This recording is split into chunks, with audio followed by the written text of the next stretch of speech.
प्रिय छात्र, आप सभी लोग कैसे हैं। हम आशा कर रहे हैं कि आप लोग बहुत ही अच्छे होंगे। देखिए, आज हम लोग कक्षा 8 विषय गणित इसको हम लोग अध्ययन करेंगे। जो ये कक्षा 8 की किताब है उसी में हम लोग आज पढ़ेंगे। इसमें कुल 18 अध्याय का आपको अध्ययन करना है, ठीक है। जो अध्याय है शुरू से जो पूरा अध्याय है वो 18 अध्याय है। तो देखिए, विषय गणित है, अभ्यास 2, जिसका नाम क्या है, वर्गमूल। तो हम लोग सबसे पहले यह पढ़ेंगे कि इस वर्गमूल में हम किस प्रकार के महत्वपूर्ण बिंदुओं को जब अध्ययन कर लेंगे तो हमारा जो है यह चैप्टर अच्छे तरीके से हल हो जाएगा। इसके बारे में हम लोग पढ़ेंगे कि किस किस प्रकार के महत्वपूर्ण बिंदुओं को पढ़ेंगे तो हमारा चैप्टर। तो देखिए, यहाँ पर जो है लगभग हम 21 बिंदु लिखे हैं, जिसके बारे में यदि आप अच्छे तरीके से जान जाएंगे तो हम लोग का जो वर्गमूल का चैप्टर है वह बढ़िया से हो जाएगा। जैसे देखिए, पहला है वर्ग। जैसे कोई संख्या दी गई हो और उसका वर्ग निकालने के लिए कहा जाए तो आप क्या करेंगे। वर्ग निकालने के लिए कहा जाए तो देखिए, यदि कोई संख्या दी गई हो और उसका वर्ग करने के लिए कहा जाए तो दी गई संख्या का कितनी बार गुणा करते हैं, 2 बार गुणा कर देते हैं। दी गई संख्या का 2 बार गुणा कर देते हैं। जैसे मान लीजिए ऐसे हो जाए, 5 का कह दिया जाए, इसका वर्ग बताइए। देखिए 2 घात है ना तो वर्ग, अगर 3 घात होता ना तो घन कहता। आज इस पर 3 घात होता ना तो इसको कितनी बार गुणा करते, 3 बार गुणा करते। लेकिन 2 घात है तो वर्ग, तो बताइए इसका क बार गुणा करेंगे, 5 गुणे 5, 2 बार कर दिए, 5 क्या हो गया, 25। समझ में आ रहा है हम क्या कर रहे हैं। जब किसी भी संख्या का वर्ग कहेगा तो दी गई संख्या का 2 बार क्या करेंगे, गुणा कर देंगे। या कोई संख्या दी गई हो और उसके ऊपर 2 घात लिखा गया हो और उसका मान पूछा जाए तो उस संख्या का भी हम कितनी बार गुणा करेंगे, 2 बार गुणा करेंगे। एक बात और बढ़िया समझ लीजिएगा कि अगर संख्या ऋण में भी रहेगी तो उसका वर्ग करेंगे तो सदैव किस में आएगा, धन में आएगा। किस में आएगा, धन में। अब देखिए, कोई संख्या है, यदि उसका वर्गमूल निकालने के लिए कह दिया जाए, क्या निकालने के लिए कहा जाए, वर्गमूल, तो बताइए वर्गमूल कितने विधि से निकालते हैं, 2 विधि से निकालते हैं। एक विधि है गुणनखंड विधि और एक विधि है भाग विधि। वर्गमूल निकालने की कितनी विधियां हैं, 2 विधि। एक है गुणनखंड विधि और एक है भाग विधि। और इन दोनों में पूछा जाए कि कौन अच्छी विधि है तो आप कहिएगा भाग विधि, क्योंकि भाग विधि से किसी भी प्रकार की संख्या का वर्गमूल निकाल सकते हैं। लेकिन गुणनखंड विधि से आप किसी भी प्रकार की संख्या का वर्गमूल नहीं निकाल सकते हैं। पूर्ण वर्ग संख्या का जिसका खंड करेंगे और जोड़ा मिलेगा उसी का आप वर्गमूल निकाल सकते हैं। किस विधि से, गुणनखंड विधि से। लेकिन भाग विधि से किसी भी संख्या का वर्गमूल निकाल सकते हैं। अब देखिए आएगा कि पूर्ण वर्ग, आपके प्रश्न पेपर पढ़ेंगे, किताब पढ़ेंगे ना, तो उसमें आएगा पूर्ण वर्ग। पूर्ण वर्ग किसके कहते हैं। जैसे मान लीजिए कैसे दे दिया, जैसे 4 दे दिया, कहेगा कि पूर्ण वर्ग है, तो आप जानते हैं अगर कोई संख्या दिया गया है और पूछा जाए कि पूर्ण वर्ग है तो उसको खंड करेंगे। क्या करेंगे, खंड करेंगे और समान संख्या 2-2 का क्या बनाएंगे, जोड़ा बनाएंगे। यदि 2-2 का जोड़ा बन जाएगा तो कह देंगे कि क्या है, पूर्ण वर्ग है। यदि जोड़ा नहीं बनेगा तो पूर्ण वर्ग नहीं है। जैसे 4 है तो 4 का खंड करिए, 2 गुणे 2, और बताइए जोड़ा बन जा रहा है ना, तो 4 पूर्ण वर्ग संख्या है। समझ रहे हैं क्या कर रहे हैं। लेकिन 15 का खंड करिए, क्या होगा, 3 गुणे 5। मैं आप सबको अब सभी चीज सिखाऊंगा आपको कि कैसे वर्ग, वर्गमूल, भाग विधि, खंड विधि, पूर्ण वर्ग, ये सब मैं आपको बताऊंगा। तो देखिए बताइए, यह पूर्ण वर्ग है, नहीं है। जानते हैं क्यों, समान संख्या 2-2 का जोड़ा नहीं बना है। 5 अकेले ना है, इसका जोड़ा क्या बना है, इसके लिए एक और 5 चाहिए। 3 है ना तो 3 अकेले ना है, एक और 3 होता तो पूर्ण वर्ग इसको कहते। तो यह पूर्ण वर्ग नहीं है। अब देखिए दशमलव संख्या का वर्गमूल कैसे निकालते हैं। आपको दशमलव इसमें संख्या मिलेगी और उसका वर्गमूल निकालना पड़ेगा। तो आप किस प्रकार से दशमलव संख्या का वर्गमूल निकालेंगे इसके बारे में पढ़ेंगे। जैसे मान लीजिए ऐसे दे देगा 3.96, कह देगा वर्गमूल निकालिए। तो मैं बताऊंगा कि दशमलव में कोई संख्या, देखिए जब दशमलव में कोई संख्या दी रहती है तो उसका वर्गमूल कैसे निकालेंगे बताएंगे। देखिए फिर क्या कह रहा है, शून्येतर पूर्णांकों के वर्ग धनात्मक पूर्णांक अथवा प्राकृतिक संख्या होते हैं। शून्योत्तर मतलब समझ रहे हैं, शून्य को छोड़ करके, ठीक है। पूर्णांक जिसमें धनात्मक ऋणात्मक शून्य तीनों हो, माने हमारे कहने का मतलब है ना कि यदि संख्या धन में हो या संख्या ऋण में हो, यदि उसका वर्ग करेंगे ना तो सदैव किस में आएगा, धन में आएगा। जैसे देखिए ऋण 2 के ऊपर 2 घात, अच्छा ठीक है, और 2 के ऊपर 2 घात। चलिए यहां पर मैं 3 के ऊपर लिख दे रहा हूं, यहां पर भी 3 के ऊपर लिख दे रहा हूं। बताइए ऋण 3 के ऊपर 2 घात 3 के ऊपर 2 घात। बताइए यहाँ ऋण में ना संख्या है और यहाँ किस में है, धन में है, जो धन में है और यहाँ पर ऋण में है। तो बताइए इसका जब वर्ग करेंगे तो धन में आएगा कि ऋण में आएगा, धन में आएगा। देखिए कौ बार गुणा करें, ऋण 3 गुणे ऋण 3, भाई इस पर 2 घात है ना, तो जब जितना घात इस पर लिखा रहेगा ना उतनी बार गुणा करेंगे। अब बताइए ऋण में ऋण का गुणा करेंगे धन होगा और तितरी के 9 हो जाएगा। बताइए ऋण वाली संख्या था ना और उसका वर्ग किया तो किस में आ गया, धन में आ गया। मैं इससे भी अच्छे तरीके से आपको बताऊंगा जब सवाल, अभी तो देखिए जो महत्वपूर्ण बिंदु है उस पर मैं चर्चा कर रहा हूं ना और इसी का मैं प्रसार करूंगा, समझ में आ रहा है ना। अब देखिए इसका वर्ग करिए, धन में है 3 गुणे 3। अच्छा ये बताइए यह 2 ही बार क्यों लिखे हैं, क्योंकि इसके ऊपर कौ घात है, 2 घात है। तो बताइए तितरी के 9। अच्छा बताइए ऋण में संख्या थी, वर्ग किया तो किस में आया, धन में, और धन में संख्या थी और उसका वर्ग किया तो किस में आया, वर्ग। मतलब समझ रहे हैं, 2 बार गुणा भाई, 2 बार गुणा वर्ग का मतलब। तो ऋण वाले का भी धन में आया और धन वाले का भी धन में आया। तो देखिए यहीं पर बात करें। अब देखिए वर्गमूल धनात्मक तथा ऋणात्मक दोनों प्रकार के होते हैं। अब देखिए मैं आपको बताऊंगा, जैसे इस तरह से देगा, करणी में दे देगा 9 और कहेगा इसका वर्गमूल निकालिए। क्या कहेगा, वर्गमूल निकालने के लिए कहेगा। तो हम अभी आपको वर्गमूल तो निकालने के लिए बताए नहीं हैं, वर्गमूल निकालने के लिए नहीं ना बताए हैं, लेकिन कोई संख्या करणी में हो और यहां पर कुछ भी न लिखा हो तो यहां पर 2 रहता है, बात समझिएगा। अगर ऐसे करणी बना के कोई संख्या इसमें लिख दिया जाए ना तो इसका मतलब समझ लीजिएगा कि वो आपसे वर्गमूल निकालने के लिए पूछ रहा है। क्या कह रहा है, वर्गमूल। तो देखिए यहां पर कितना है, 2 है, कुछ नहीं रहता है तो यहां पर 2 रहता है, आएगा तो बताएंगे। अब इसका खंड करिए, खंड करिए, वह भाग में से खंड करेंगे 9 का तो क्या होगा, 3 गुणे 3 होगा ना। हम करके आपको सिखाएंगे। तो बताइए यहां पर 2 है ना, तो 2 में से 1 निकालिए, यह बाहर निकलेगा तो प्लस माइनस क्या हो जाएगा, 3 होगा। हमेशा वर्गमूल धन चिन्ह और ऋण चिन्ह के साथ लिखे जाते हैं। कभी भी कोई करणी में संख्या रहेगी, ठीक है ना, और जब उसको हम बाहर निकलवाएंगे ना तो उसका बाहर आप जो संख्या निकलेगी उसके आगे धन और ऋण दोनों चिन्ह लिखिएगा। समझ में आया, माने वर्गमूल धनात्मक और ऋणात्मक दोनों प्रकार का होता है। अब देखिए शून्य का वर्ग क्या होगा, शून्य होगा।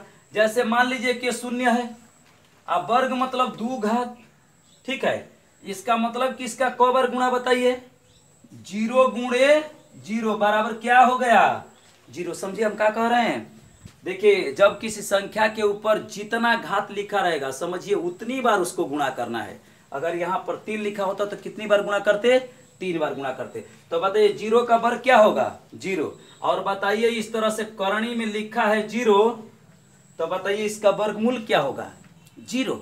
0 का वर्गमूल 0। अच्छा ये क्या लिखा है बताइए, 2 लिखा है, कुछ नहीं रहता है। इस तरह से करणी बना करके कोई पूछे कि यहाँ क्या लिखा है तो कह दीजिएगा 2 लिखा है।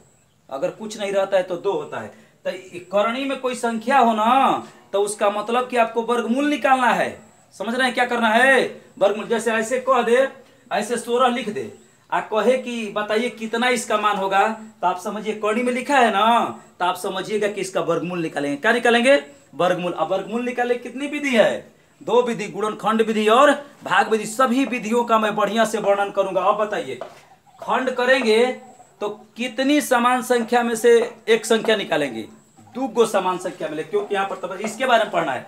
तो बताइए 0 का खंड ऐसे लिख सकते हैं, 0 गुणे 0, 0 का खंड लिख सकते हैं 0 गुणे 0, क्योंकि 0 में 0 को गुणा करें 0 हो जाएगा ना, और 2 में से 1 निकाल दीजिए तो क्या हो जाएगा, 0 हो जाएगा। अब देखिए परिमेय संख्याओं के वर्ग धनात्मक परिमेय संख्या होते हैं। परिमेय संख्या बताइए, परिमेय किसको कहते हैं? जो संख्या बटा में लिखी जाए। ठीक, जैसे देखिए 1/2 परिमेय है ना, और यहां पर आप लिख दिए ऋण 1/2, ऐसे लिख दिए। अब बताइए हमको, यहां पर धन में लिखे हैं और यहां पर क्या लिखे हैं? ऋण में लिखे हैं। तो देखिए क्या लिखा है, परिमेय संख्याओं के वर्ग धनात्मक परिमेय संख्या। इसका बताइए कितनी बार गुणा करें? 2 बार, क्योंकि 2 घात है। तो ऐसे करेंगे 1/2 गुणे 1/2, बटा में लिखेंगे 2 बार और गुणा करेंगे तो ऊपर का ऊपर और नीचे का नीचे, अंश में अंश का 1 हो जाएगा और 2 दूना के 4 हो जाएगा। ठीक है, अब देखिए क्या कह रहा है, इसका वर्ग करेंगे तो -1/2 गुणे -1/2। तो ऋण में ऋण का गुणा करेंगे तो क्या हो जाता है? धन हो जाता है।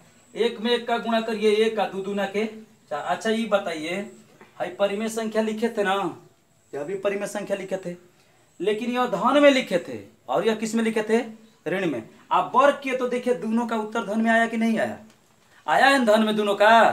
तो वर्ग कभी भी ऋण चिन्ह के साथ नहीं आएगा, ये गारंटी है। अब देखिए यहां पर क्या कर रहा है, प्राकृतिक संख्याओं का वर्ग प्राकृतिक संख्या होता है। देखिए प्राकृतिक संख्या किसे कहते हैं? गिनती की संख्या को प्राकृतिक संख्या कहते हैं ना। गिनती की संख्या क्या कहते हैं?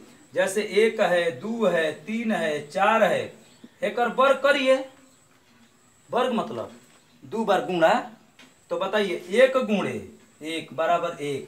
तो 1 का वर्ग क्या आया? अच्छा इसका वर्ग करिए तो 2 गुणे 2 दूना के 4। आ रहा है कि नहीं आ रहा है? अच्छा बताइए, वर्ग कहेगा तो क बार गुणा करेंगे, घन कहेगा तो क बार गुणा करेंगे? 3 बार गुणा करिएगा। अब देखिए इसका वर्ग करिए, 3 गुणे 3 बराबर 9, इसका 4 गुणे 4 बराबर 16। बताइए 1 2 3 4 ये प्राकृतिक संख्या है। यो प्राकृतिक है कि नहीं है? अरे भैया गिनती की संख्या को क्या कहते हैं? प्राकृतिक संख्या कहते हैं। तो बात समझिए, प्राकृतिक संख्या का वर्ग प्राकृतिक संख्या होता है और प्राकृतिक संख्या का वर्गमूल प्राकृतिक संख्या तथा ऋणात्मक दोनों होता है। देखिए मैं बता रहा हूं, किसी भी संख्या का वर्गमूल निकालिएगा तो उसका उत्तर ऋण और धन दोनों चिन्हों के साथ लिखिएगा। ठीक है ना? जैसे नहीं करनी 9 का निकाले थे और लिखे थे धन ऋण 3, लिखे थे कि नहीं लिखे थे? पहले बात समझिए। देखिए ये सब आपको याद करना है। अब देखिए क्या कह रहा है, सम संख्या का वर्ग। किसका? सम संख्या का वर्ग। चलिए सम संख्या किसे कहते हैं? जो 2 से कट जाए। चलिए 2, चलिए यहां पर मैं लिख दिया 4, ये सम संख्या है ना, इसका वर्ग करिए। वर्ग जैसे ही कहे 2 बार गुणा कर दीजिए, तो 4 गुणे 4 बराबर क्या हो गया? 16। अब एगो हमके बात बताइए, यह 2 से कट रहा था कि नहीं कट रहा था? और बताइए कि यह 2 से कटेगा कि नहीं कटेगा? कट जाएगा ना। तो सम संख्या का वर्ग क्या होता है? सम संख्या होता है। और सम संख्या का वर्गमूल क्या होता है? तो सम संख्या होता है। जैसे 16 का वर्गमूल निकालेंगे तो 4 हो जाएगा, समझे? अब देखिए विषम संख्या, 3 गुणे 3 बराबर 9। बताइए ये विषम है ना, क्योंकि 2 से नहीं कटेगा तो विषम है। आप वर्ग किए तो 9 आया ना। तो बताइए यह क्या है, सम है कि विषम है? तू जबरदस्ती तू लोग याद करेगा, सम का वर्ग सम होता है, विषम का वर्ग विषम होता है। सम का वर्गमूल क्या होता है? सम होता है, और विषम का वर्गमूल भी। और इसको हम लोग जब प्रश्न आएगा तो उसमें हल करेंगे। अब इसका वर्गमूल निकालिए। बताइए इसका वर्गमूल निकालेंगे तो क्या होगा? अरे भाई अभी वर्गमूल तो आप पढ़े ही नहीं है, तो मैं निकालने बताऊंगा। देखिए +-3, बताइए यह विषम संख्या था ना, और इसका वर्गमूल क्या हो गया? 3 हो गया। अब देखिए यहां पर क्या कर रहा है, विषम संख्या का वर्ग विषम संख्या वर्ग। अब देखिए जब जोड़कर या घटाकर, जैसे बात समझिएगा, कोई प्रश्न देगा जैसे ऐसे दे देगा 4931, कह देगा कि क्या जोड़ी की पूर्ण वर्ग हो जाए, या कह देगा क्या घटाएं कि पूर्ण वर्ग हो जाए। तो जब जोड़ करके या घटा करके पूर्ण वर्ग बनाने के लिए कहे तो दी गई संख्या का वर्गमूल सदैव भाग विधि से हम निकालेंगे।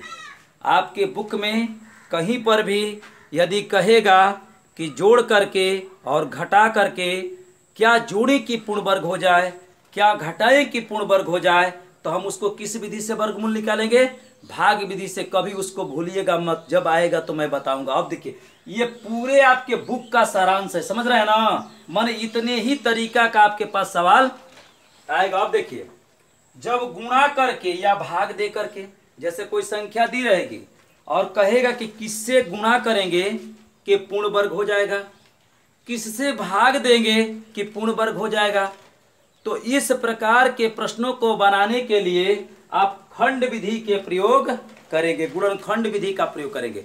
जैसे कोई प्रश्न दिया है, कहेगा किससे गुणा करेंगे कि पूर्ण वर्ग हो जाए, किससे भाग देंगे कि पूर्ण वर्ग हो जाए, तो इस प्रकार के प्रश्नों को हम किस विधि से बनाएंगे, किस विधि से बनाएंगे, गुणनखंड विधि से। किससे बनाएंगे, गुणनखंड विधि से। ये कई पॉइंट आप नोट कर लेंगे। अब देखिए यहां पर किसी संख्या के वर्गमूल में अंकों की संख्या बताइए, बात समझिए। जैसे मान लीजिए 625 हो गया, ठीक है, और पूछेगा, कहेगा ना कि इसका वर्गमूल निकालेंगे तो कितने अंकों में उत्तर आएगा, नहीं समझ रहे हैं। जैसे कोई संख्या दे दिया गया है और कहेगा कि इसका वर्ग, आप जानते हैं संख्या कैसी रहेगी, पूर्ण वर्ग संख्या रहेगी, माने वैसी संख्या रहेगी जिसका खंड करे तो जोड़ा मिल जाए। पूर्ण वर्ग खंड क्यों कहते हैं, खंड करने पर जोड़ा मिल जाए। तो उसका आप किस प्रकार से बताएंगे, माने देखिए 625 है ना, इसका वर्गमूल जब निकालेंगे तो कितने अंक में उत्तर आएगा, आपसे पूछा जाएगा।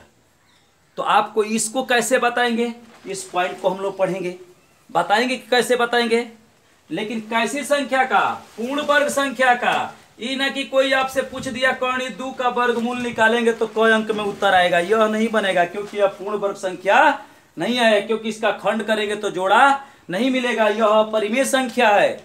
अब देखिए क्या कह रहा है, ऋणात्मक संख्या के ऊपर घात यदि सम हो, जैसे बात समझिएगा, यह देखिए ऋण 9 हो गया, ऋण में संख्या है, और उसके ऊपर हम घात सम लिखेंगे। जैसे मैंने घात लिख दिया 2 4 6 8, सम है ना, तो बताइए इसका मान क्या आएगा, इसका मान क्या आएगा।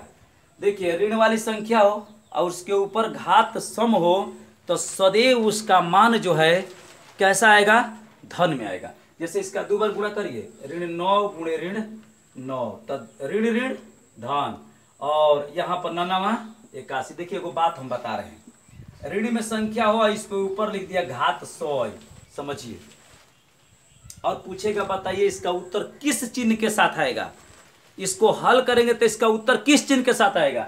तो बताइए ऋण में संख्या है और उसके ऊपर घात सम है, दूसरे नहीं कट जाएगा। तो इसको जब बताइए ऋण 9 को क बार लिखेंगे आप, 100 बार लिखेंगे। कितनी बार लिखेंगे, अरे 100 घात है तो 100 बार लिखेंगे ना, हल करेंगे ना, तो इसका उत्तर लास्ट में किस चिन्ह के साथ आएगा, तो धन चिन्ह के साथ आएगा।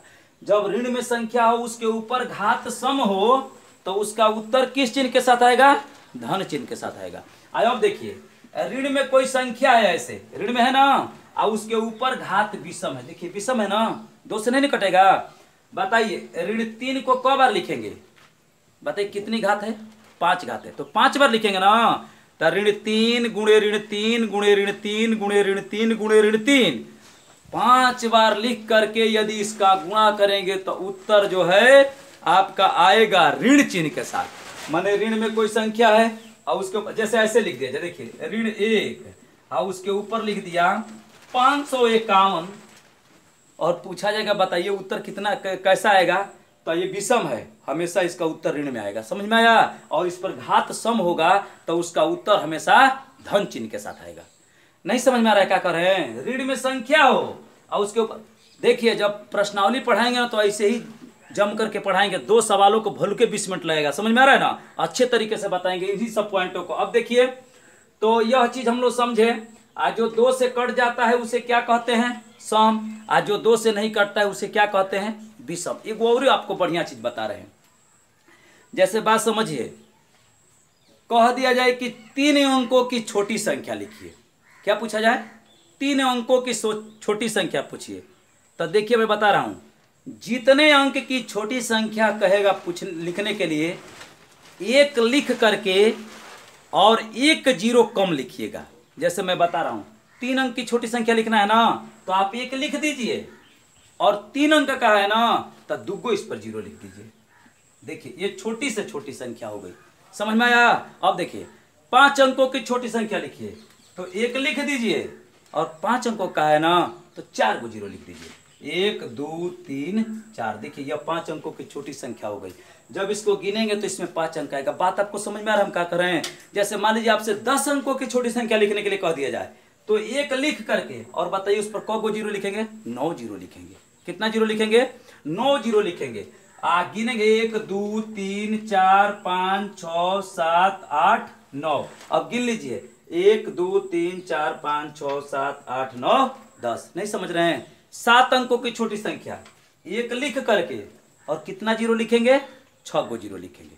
तो 7 अंकों की माने छोटी संख्या लिखने के लिए कहे जितने अंक की, तो 1 लिख के और उससे जितना बोलेगा उकर से 1 को कम 0 लिख देंगे। जैसे मान लीजिए 11 अंक की लिखने के लिए कह दिया जाए, तो 1 लिखेंगे उस पर को 0 लिखेंगे? 11 अंक की का है कितना लिखेंगे? 1 लिख के उस पर 10 0 लिखेंगे। आज देखो अगर बड़ी संख्या लिखने के लिए कह दिया जाए, जैसे कहा जाए कि 2 अंक की बड़ी संख्या, तो जितने अंक की बड़ी संख्या कहता है निकले के लिए उतना 9 लिख देते हैं। जैसे 2 अंक की बड़ी संख्या 2 को 9, 3 अंक की बड़ी संख्या 3 को 9, 4 अंक की बड़ी संख्या 4 को 9। क्लियर समझ में आ रहा है? बढ़िया से बड़ी संख्या लिखने का रहेगा, जितने अंक का कहेगा उतना लिखेंगे। अब एक चीज और आपको मैं बता दे रहा हूं।